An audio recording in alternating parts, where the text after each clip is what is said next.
Saudi Arabia has made a decision that has surprised everyone. After nearly 50 years, they have not renewed the petrodollar agreement with the United States, something that could cause a significant shift in international economic policy, or at least that's what many are saying. This news has been celebrated as a strong blow to the hegemony of the dollar. Now, oil can be traded in any other currency, and the question we all ask ourselves is this blow really that hard?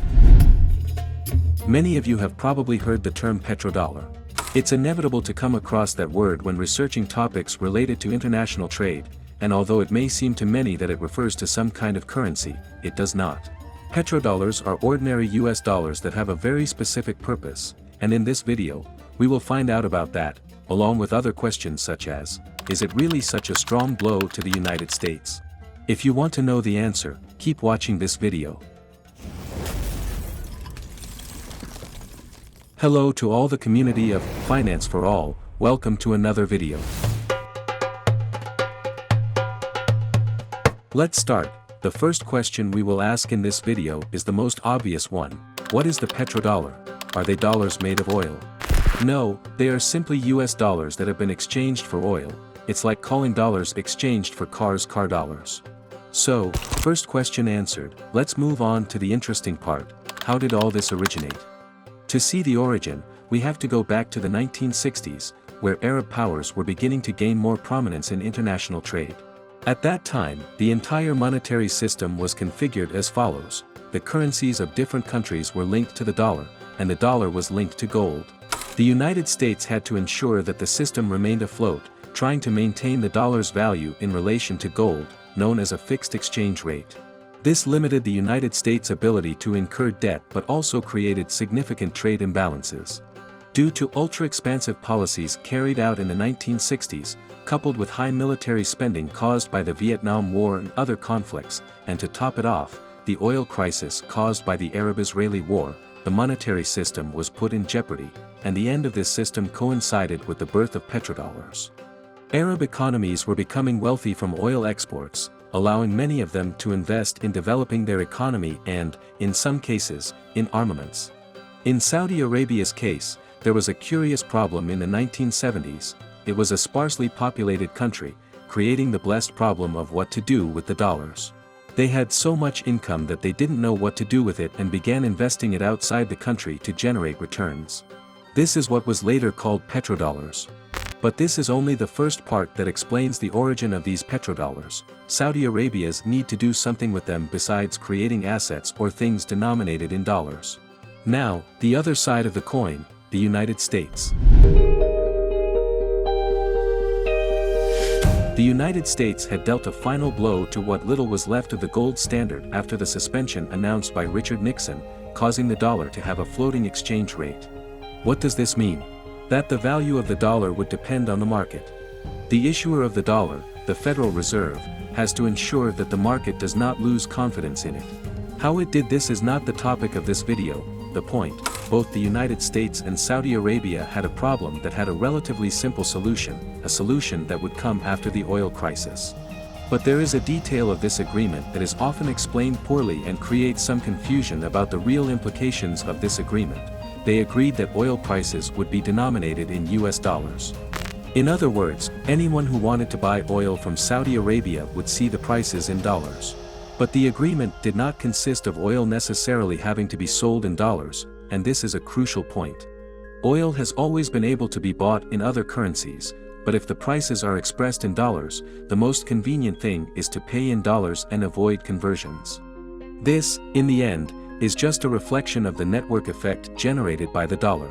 The most convenient thing is for everyone to use the same currency for exchange, just as it is with languages. The most convenient thing is to have a language that we can all understand. Therefore, the agreement never required transactions to be in dollars, making the news at the beginning of the video lose some importance. The petrodollar market arose from a specific need of the two powers. The United States needed to stabilize the dollar, and Saudi Arabia needed to have its dollar surpluses somewhere. From this relationship arose the market that recycled petrodollars. That is, Saudi Arabia obtained US dollars and with those dollars bought American debt, which provided more dollars. Hence, it is called petrodollar recycling. In the 1970s, this operation was fundamental for the dollar to maintain its value, as it generated a great demand for US debt. This makes many think that this decision by Saudi Arabia could be a severe blow to the US economy, but they are wrong for several reasons. The first one we have already mentioned: the agreement does not oblige anything. Prices were set in dollars, but transactions could be made in any currency. Now, there are more reasons and more important ones why this news is not as significant as it seems. As we said, in the 1970s, the petrodollar market was crucial for it to be sustained. But as the years have gone by, the importance of this market has decreased, mainly because new operations that demand dollars have emerged and are not linked to oil, for example, the eurodollar market. The eurodollar market is one of the largest dollar exchange markets on the planet. It is a kind of black market for dollars, where companies decide to place excess dollars in bank deposits. This market has the advantage of not depending on the Federal Reserve. Hence, it is compared to the black market, in quotes, since they are not illegal dollars, just surplus dollars.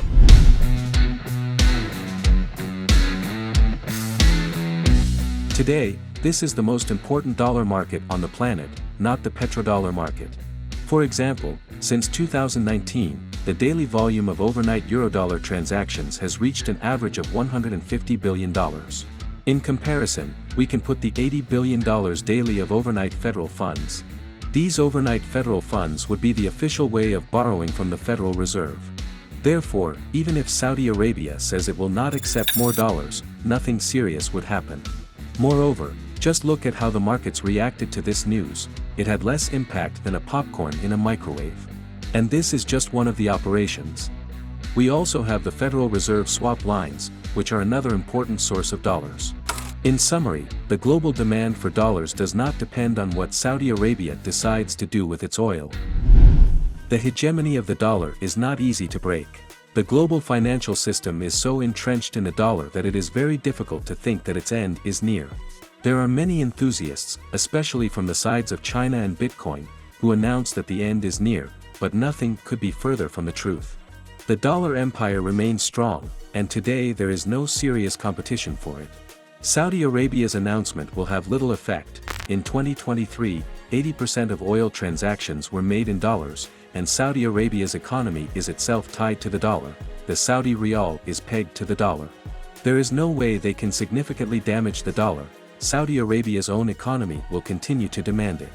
As we have said in this video, the petrodollar market is no longer as important as it was in the 1970s. If, for example, the eurodollar market starts to collapse, then we can start talking about a possible beginning, but for now, most of the news we will see on the matter is pure smoke. What do you think? Feel free to leave your answer in the comments.